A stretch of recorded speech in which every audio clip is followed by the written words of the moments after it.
Hello, my name is Lindo Mbata. I'm 26 years old. I was born in Soweto, Johannesburg, to a single mother. She wasn't married at the time, but I did have a stepdad who was present. He was a really tough father figure, but things got a little bit tough after they divorced. It did take a toll on my behavior a little bit here and there. But things didn't get as bad as when I started smoking weed in grade 8. That's when things started taking a real turn. It took away so much from me in terms of my potential in school because, I wasn't able to even complete my grade 9 at that school because I got expelled for smoking weed at school. And then moving on to the next school, my behavior didn't change at all because I was still rebelling. I was still within the state of not wanting to follow the rules because I was in a space where I had so much hunger for what I tasted from my first joint.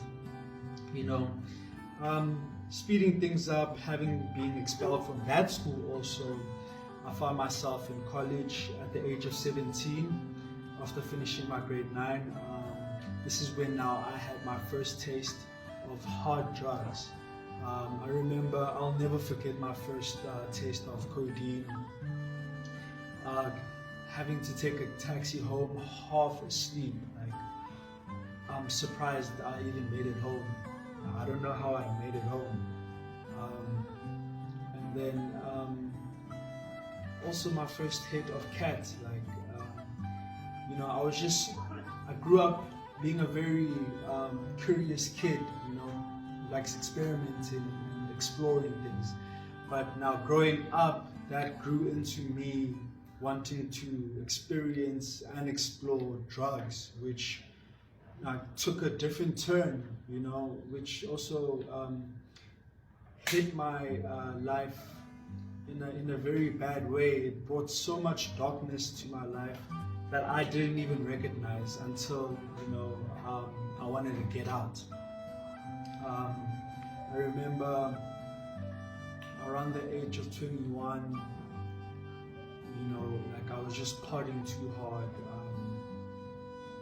I was just living a life of, you'd swear I was 30, because I was doing any drug that was given to me except for heroin. I was already doing crystal meth, I was smoking weed, I was drinking codeine, I was doing cat. Around that time I was working for my mom, so I was coming across a little bit of some money. So I was able to buy the stuff for myself. And funny enough, even having to work for my mother, I couldn't even keep that job.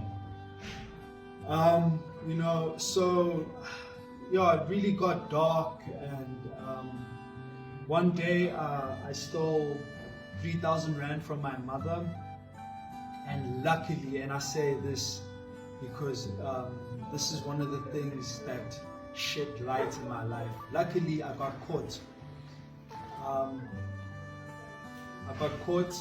And then that had led me to having to go to rehab, which was the first time I went to rehab.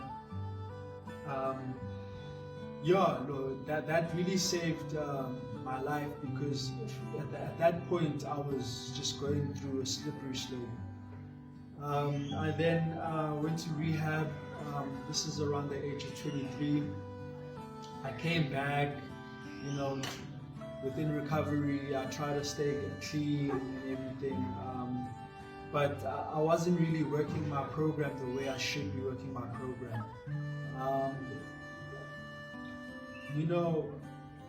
You can't quit one drug and think you're going to use another, because I had gone to rehab and came back, and I was still using weed when I came back. I remember the first week I came back, I was already smoking weed.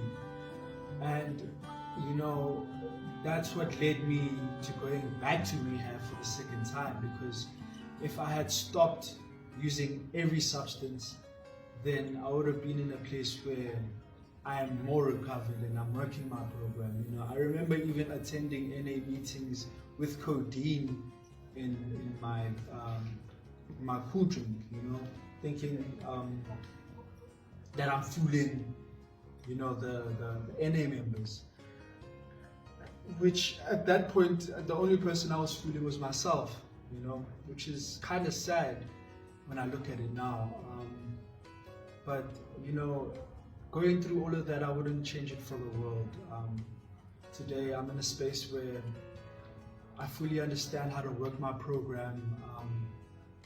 I'm in a place where I know that to actually be recovered, you need to do all 12 steps.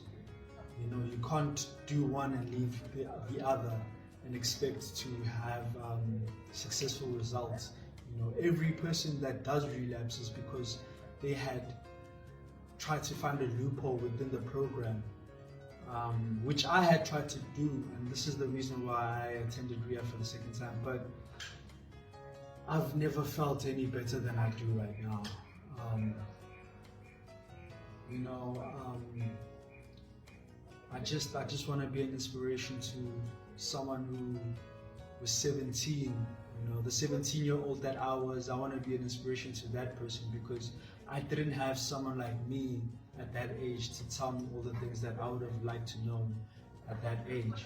So having gone through what I went through, I wouldn't change anything because like now I can be an inspiration to everyone that is younger than me, you know, and it's made me so much stronger. You know, I'm such a strong character compared to before, where you could convince me to do anything. You know, I remember being so proud of being a druggie, and now that I look at it, I'm just so ashamed. But then again, there are things that you ask for in life, and you don't know the trials and tribulations that come with what you ask for. So I've asked to be strong and to be a pioneer in general, and that has led me to be a person who has gone through so many trials and tribulations from a young age, in order for me to be this adult that I am today. Thank you for listening.